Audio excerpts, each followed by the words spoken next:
കുറച്ച് നാളുകളായി നാം പരിശോധിച്ചാൽ രാഹുൽ ഗാന്ധി എന്തു പറയുമോ അതിനെ എതിർത്ത് പറയുന്നതാണ് ശശി തരൂരിന്റെ പരിപാടിയായിരുന്നു. അതിൽ നിന്ന് ആദ്യമായി ഒരു മാറ്റം വരികയാണ്. വോട്ടർ പട്ടികയുമായി ബന്ധപ്പെട്ട് അതിലെ തെറ്റുകൾ ചൂണ്ടിക്കാട്ടിയ രാഹുലിന് പൂർണ്ണമായി തന്നെ ശശി തരൂർ പിന്തുണ നൽകുകയാണ്. ഇങ്ങനൊരു മാറ്റത്തിനുള്ള കാരണം എന്തായിരിക്കും? അല്ല, തരൂർ അതിനകത്ത് എടുത്ത ഒരു നിലപാട് ശരിയാണ്. അതിപ്പം ഇന്ത്യയുടെ പ്രതിപക്ഷ നേതാവല്ലേ രാഹുൽ ഗാന്ധി.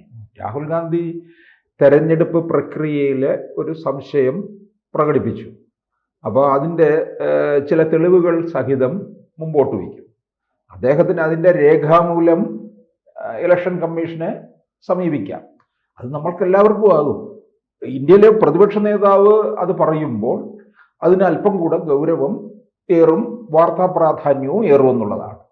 അപ്പോൾ തരൂർ തരൂർ ഒരു ജനപ്രതിനിധിയല്ലേ, അതിൻ്റെ ഒരു ജനാധിപത്യ മര്യാദ അനുസരിച്ചുള്ള മറുപടിയാണ് അതിനകത്ത് നൽകിയിരിക്കുന്നത്. പക്ഷേ അല്ലാതെ ഈ മറുപടിയിൽ നമ്മൾ തരൂര് വന്ന് വീണ്ടും രാഹുൽ ഗാന്ധിയുടെ ആശ്വസിപ്പിക്കുകയും രാഹുൽ ഗാന്ധിയുടെ പാളയത്തിൽ നിൽക്കുന്നു എന്ന് നമ്മൾ കരുതുകയേ വേണ്ട. അത് ഇപ്പോൾ നമ്മളിപ്പം BJPയുടെ അമിത്ഷായോട് ചോദിച്ചാലും എന്താ രാഹുൽ ഗാന്ധിയുടെ എടുത്തിരിക്കുന്ന നിലപാട്? അത് അദ്ദേഹം ഉന്നയിച്ചു. അത് അതിന്റെ തെരഞ്ഞെടുപ്പ് കമ്മീഷനിൽ പരാതി നൽകുമെന്ന് പറയും. അത്രയേ ഉള്ളൂ, അത് നൽകാം. അങ്ങനെയാണല്ലോ, അതിനാണല്ലോ തെരഞ്ഞെടുപ്പ് കമ്മീഷൻ തന്നെ വെച്ചിരിക്കുന്നത്. ഇനി ഈ തെരഞ്ഞെടുപ്പ് കമ്മീഷന് ഒരു മണ്ഡലം തന്നെ പരിശോധിച്ചെടുക്കാൻ ഒരു 6 മാസമെങ്കിലും എടുക്കും ഈ പറഞ്ഞ കാര്യങ്ങളെല്ലാം നോക്കണമെന്നുണ്ടെങ്കിൽ. അതുകൊണ്ടാണ് അദ്ദേഹം ഈ ചില ഇടങ്ങളിൽ മാത്രമായിട്ട് എല്ലാ ഇടങ്ങളിലേക്കും പോകാതെ ചില മണ്ഡലങ്ങൾ മാത്രം കേന്ദ്രീകരിച്ചുകൊണ്ട് മുമ്പോട്ട് വെച്ചിരിക്കുന്നത്. പിന്നെ ഈ സ്വതന്ത്രവും നീതിപൂർവമായ ഒരു തെരഞ്ഞെടുപ്പ് രാജ്യത്ത് നടത്തുക എന്നുള്ളത് തെരഞ്ഞെടുപ്പ് കമ്മീഷന്റെ ഒരു പ്രധാനപ്പെട്ട ഉത്തരവാദിത്വമാണ്. ഇവർ നേരത്തെ ഉത്തരാഖണ്ഡിൽ ജയിക്കുമെന്ന് കരുതി, മധ്യപ്രദേശില് ജയിക്കുമെന്ന് കരുതി. അപ്പൊ ഈ ജയിക്കുമെന്നൊക്കെ കരുതിയിടത്ത് വലിയ വമ്പൻ തിരിച്ചടി നേരിട്ടു. അപ്പൊ ഇവർക്ക് ആകെ കൂടെ സംശയമാകും. ഇപ്പൊ ഞാൻ ചോദിച്ചിട്ടെ, ദീർഘകാലം ഇന്ത്യ ഭരിച്ച ആരാ? കോൺഗ്രസ് ആണ്. ഈ അങ്ങനെ ഭരിച്ചുകൊണ്ടിരുന്ന കാലത്ത് വീണ്ടും തെരഞ്ഞെടുപ്പ് വന്നു കഴിഞ്ഞാൽ അത് അട്ടിമറിയാകണമെന്നില്ലല്ലോ. അങ്ങനെയാണെന്നുണ്ടെങ്കിൽ പിണറായി വിജയന് അട്ടിമറിയില്ലായിരുന്നു ഇത്തരത്തില്. ഇനി 3ാം വട്ടം അധികാരത്തിൽ വരികയാണെങ്കിൽ നമുക്ക് അങ്ങനെ വേണമെങ്കിൽ കരുതാമല്ലോ. അല്ല, അതാണ് ഈ അവസാന ഘട്ടത്തിൽ UDF-ലെ നേതാക്കൾ തമ്മിലടിച്ച് വേർപിരിക്കുകയാണെങ്കിൽ സ്വാഭാവികമായി അവിടെ പിണറായി 3ാമതും വരും. അപ്പോൾ പറയുകയാണ് അട്ടിമറി എന്ന് പറഞ്ഞിട്ട് കാര്യമില്ല. ഇപ്പൊ നമ്മുടെ കേരളത്തിൽ തന്നെ ഇത് തദ്ദേശ തെരഞ്ഞെടുപ്പിന്റെ വോട്ടർ പട്ടിക വന്നതിനകത്തും പലതരത്തിലുള്ള വിമർശനങ്ങൾ ഉയരുകയാണ്. UDF-ഉം BJP-യും ഉന്നയിക്കുന്നുണ്ട്. അത് അവരുടെ കാര്യങ്ങൾക്കനുസരിച്ച് വാർഡ് വിഭജനം നടത്തി അതിനനുസരിച്ചുള്ള വോട്ടർ പട്ടിക എന്നൊക്കെയാണ് ഇപ്പോൾ പറഞ്ഞു കേൾക്കുന്നത്. അപ്പോൾ ഇവരിപ്പോൾ പറയുന്നത് എന്താണ്? ഇത് ഏറെ നാള് ഇതിനെക്കുറിച്ച് വലിയ അന്വേഷണമൊക്കെ നടത്തിയതിന്മേലുള്ള ഒരാൾ പൊക്കത്തിലുള്ള കെട്ടുകളുമായിട്ടാണ് രാഹുൽ ഗാന്ധി രംഗത്ത് വന്നിരിക്കുന്നത്. ഈ രാഹുൽ ഗാന്ധി വരുമ്പോഴേ നമുക്കിതൊക്കെ ഒരു തമാശയായിട്ട് അങ്ങ് തോന്നുകയാണ് പലപ്പോഴും. നേരത്തെ ഇലക്ട്രോണിക്സ് മെഷീനിലൊക്കെ തന്നെ സംശയം പ്രകടിപ്പിച്ച ആളല്ലേ.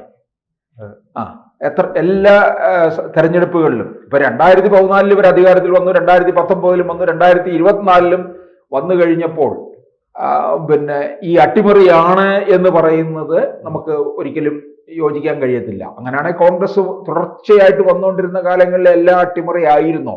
അവർ ഭരിച്ചതെല്ലാം അട്ടിമറിയിലൂടെ ആയിരുന്നോ എന്ന് ചോദിക്കേണ്ടി വരും. അപ്പോൾ രാഹുൽ ഗാന്ധി അതുകൊണ്ടാണ് ഈ ഇലക്ട്രോണിക്സ് വോട്ടിംഗ് മെഷീനിലെല്ലാം തന്നെ. അല്ല, അതോടൊപ്പം തന്നെ മറ്റൊരു കാര്യം, ഈ പ്രശ്നവുമായി ബന്ധപ്പെട്ട് ശശി തരൂർ ഐക്യപ്പെടുകയാണ്. 2 ദിവസം മുൻപായിരുന്നു സണ്ണി ജോസഫ് ശശി തരൂരിനെ കണ്ട് കൂടിക്കാഴ്ച നടത്തി പുനഃസംഘടനയുമായി ബന്ധപ്പെട്ട് ചർച്ച ചെയ്തു. ഇപ്പോൾ ഈ സംഭവം ഉണ്ടായിരുന്നു. പഴയ രീതിക്ക് തന്നെ കോൺഗ്രസിനുള്ളിലേക്ക് കടക്കുകയാണ് ശശി തരൂർ. തരൂർ ഈ കോൺഗ്രസിൽ നിന്ന് പോയിട്ടില്ലല്ലോ, അല്ല പുറത്താണ്. അതെ, അല്ല പാർട്ടി വിട്ടിട്ടില്ല. അല്ല, ആശയപരമായി അതെ, BJP-യുടെ ചില കാര്യങ്ങളോട് അദ്ദേഹം അതിനെ പുകഴ്ത്തുകയും ഒക്കെ ചെയ്യുന്നുണ്ട്. പക്ഷെ ഒരിക്കലും കോൺഗ്രസിന്റെ പാളയത്തിൽ തന്നെ കിടക്കത്തില്ല. നോക്കിയോ, ഇനിയും പല കാര്യങ്ങളും നരേന്ദ്രമോദി ചില നിലപാടുകൾ എടുക്കും. ഇനിയിപ്പോൾ ഈ ട്രംപിന്റെ ഈ തീരുവ പ്രശ്നത്തിലുമൊക്കെ. അപ്പോൾ അവിടെ എന്തും ധീരമായ നിലപാടെടുത്തു എന്നുള്ളത് തരൂര് വിശകലനം ചെയ്യാൻ തുടങ്ങും. അത് പറയുമ്പോൾ ഇവർക്ക് ചിലപ്പോൾ ഇഷ്ടപ്പെടാതെ വരും. അപ്പൊ ഇതിനകത്ത് ഒരു ഇവർക്കങ്ങ് കീഴ്പ്പെട്ട് കൊടുക്കുകയൊന്നുമില്ല. ഇപ്പൊ സണ്ണി ജോസഫ് കണ്ടു, അത് കാണണമല്ലോ. തിരുവനന്തപുരത്തെ ഒരു MP ആണ്, 2 തെരഞ്ഞെടുപ്പ് മുമ്പിൽ വന്ന് നിൽക്കുകയാണ്. അപ്പോൾ പലതരത്തിലുള്ള പ്രശ്നങ്ങൾ ഉണ്ടാക്കി ഒരു അനുകൂല സാഹചര്യം ഇല്ലാതാക്കി കളയരുത് എന്നാഗ്രഹിക്കുന്നുണ്ട്. അതുകൊണ്ടുകൂടിയാണ് സണ്ണി ജോസഫ് കണ്ടിരിക്കുന്നത്. അപ്പോൾ അല്ലാതെ കീഴ്പ്പെട്ടു എന്നൊരിക്കലും നമുക്ക് കരുതാൻ വഴിയില്ല. കാരണം രാഹുൽ ഗാന്ധി അങ്ങനെ അത്ര ഇതായിട്ടൊന്നും തരൂരിനെ ഇങ്ങോട്ടേക്ക് കൊണ്ടുവന്ന് പൂർണ്ണമായിട്ട് ഏതെങ്കിലും തരത്തിലുള്ള വലിയ സ്ഥാനങ്ങൾ കൊടുത്ത് അവരുടെ വീട്ടിനുള്ളിലൊന്നും ഇരുത്തുമെന്ന് എനിക്ക് തോന്നുന്നില്ല. അപ്പം ഇതിനകത്തൊരു അഭിപ്രായം പറഞ്ഞത് അതതിൻ്റെ ഒരു ജനാധിപത്യ മര്യാദ അനുസരിച്ച് പറഞ്ഞതാണ്. അത് കേന്ദ്രം പരിഗണിക്കണം. അവിടെയാണ് അതാണ് സണ്ണി ജോസഫ് അടക്കമുള്ളവരുമായി ചർച്ച നടത്തുകയാണ്. അപ്പോൾ അദ്ദേഹം കോൺഗ്രസിന് വഴങ്ങുകയാണോ? അല്ല, കോൺഗ്രസിന് അങ്ങനെ വഴങ്ങിക്കൊടുക്കത്തില്ല. ഇപ്പൊ സണ്ണി ജോസഫുമായുള്ള ചർച്ചയിൽ ചിലപ്പോൾ കോൺഗ്രസ്സുകാർ തന്നെ അല്ലെങ്കിൽ KPCC നേതൃത്വം മുൻകൈ എടുത്തതായിരിക്കാം ഒരുപക്ഷെ. അല്ല, തരൂര് ഇപ്പൊ ചിലർ പറയും തരൂരിന് അവിടുന്ന് പദവികളൊന്നും കിട്ടാത്തത് കൊണ്ട് വീണ്ടും നിരാശനായി പഴയ പാളയത്തിലേക്ക് തന്നെ വിട്ടുപോയിട്ടില്ല എന്ന് പറയാം. കോൺഗ്രസിലോട് അങ്ങ് അടുക്കുകയാണോ എന്ന്. പക്ഷേ അങ്ങനെ അദ്ദേഹത്തിന് പദവി ആരെങ്കിലും ഓഫർ ചെയ്തതായിട്ട് നമുക്ക് കൃത്യമായിട്ടൊന്നും വിവരം ലഭ്യമല്ല. നമ്മൾ പറയുന്നുണ്ട് ചിലപ്പോൾ ഉപരാഷ്ട്രപതി സ്ഥാനത്തേക്ക് വരാം, അല്ലെങ്കിൽ മറ്റേതെങ്കിലും നയതന്ത്ര സ്ഥാനങ്ങളിൽ ഇരിക്കാം. പിന്നെ UN സെക്രട്ടറി ജനറൽ എന്നുള്ളത് അദ്ദേഹം തന്നെ പറഞ്ഞിട്ടുണ്ട്. അതൊന്നും നമ്മളിലേക്ക് വന്നിട്ടില്ലത്, ഏഷ്യ ഭൂഖണ്ഡത്തിലേക്ക്. പിന്നെ അതിന് എത്ര ഇനി 2040 ശേഷമായിരിക്കും ഒരു ഏഷ്യൻകാരന് ഈ പദവി ലഭിക്കാൻ സാധ്യതയുള്ളൂ. അപ്പോഴത്തേക്ക് തരൂരിന് പ്രായം എത്രയായി അല്ലേ? അപ്പൊ അതിന്റെ സാധ്യത ഇല്ല എന്നുള്ളതാണ്. അതൊക്കെ തരൂരിന് നേരത്തെ അറിയാവുന്ന കാര്യങ്ങളല്ലേ, നമ്മളല്ല ഇതൊക്കെ പിന്നീട് അറിയുന്നത്. അപ്പോൾ തരൂരിന് ഇപ്പൊ കോൺഗ്രസ് പാർട്ടിയിലോട്ട് കൂടുതൽ ചേർന്ന് നിർന്നാൽ എന്ത് കിട്ടാന്? കേരളത്തിന്റെ മുഖ്യമന്ത്രിയാക്കുമോ UDF അധികാരത്തിൽ വന്നാൽ? ഒന്നുമില്ല. തരൂരിന് അടുത്ത തവണ തരൂർ തന്നെ പറഞ്ഞിട്ടുണ്ട്, ഞാൻ തിരുവനന്തപുരത്ത് മത്സരിക്കുന്നില്ല. അങ്ങനെ സാധ്യത ഉണ്ടെങ്കിൽ കോൺഗ്രസ് സ്വയം പരാജയപ്പെടുകയും ചെയ്യും. അതാണ് സ്വയം പരാജയപ്പെടും. അതെ, സ്വയം പരാജയപ്പെടുകയും ചെയ്യും. അപ്പൊ എന്തായാലും തരൂരിന് അങ്ങനെ ഇവരെ കീഴ്പ്പെട്ട് നിൽക്കേണ്ടതായ ആവശ്യങ്ങൾ വരുന്നില്ല. പിന്നെ മറ്റെന്തെങ്കിലും സാധ്യത ഉണ്ടെങ്കിൽ അത് BJPയിലോട്ട് തന്നെയാണ്. കാരണം ഇപ്പൊ എന്തായാലും പാർലമെന്റിൽ അവസാനം വന്നിട്ട് പാർലമെന്റിൽ അമിത്ഷായുടെ പ്രസംഗത്തിന് കൈയടിച്ചു അല്ലേ, ഒന്നും കൂടെ പിന്തുണ കൊടുത്തു. അതിനുശേഷം പിന്നെ മറ്റ് സംഭവവികാസങ്ങളൊന്നും വേറെ മോദി സർക്കാരിനെയോ മോദിയോ പുകഴ്ത്തുന്ന രീതിയിൽ ഉണ്ടായിട്ടില്ല. ഇത് വെറും പുകഴ്ത്തൽ നടത്തുകയല്ലല്ലോ ചെയ്തത് അദ്ദേഹം. അല്ല, അത് മറ്റൊരു കാര്യമാണ്. സാറ് നേരത്തെ സൂചിപ്പിച്ചതുപോലെ തന്നെ ഉപരാഷ്ട്രപതിയായി ശശി തരൂർ വരുമെന്നും അദ്ദേഹത്തെ പരിഗണിക്കുമെന്നും ചർച്ച ഉണ്ടായിരുന്നു. എന്നിട്ടും ഒരു അനക്കമില്ല.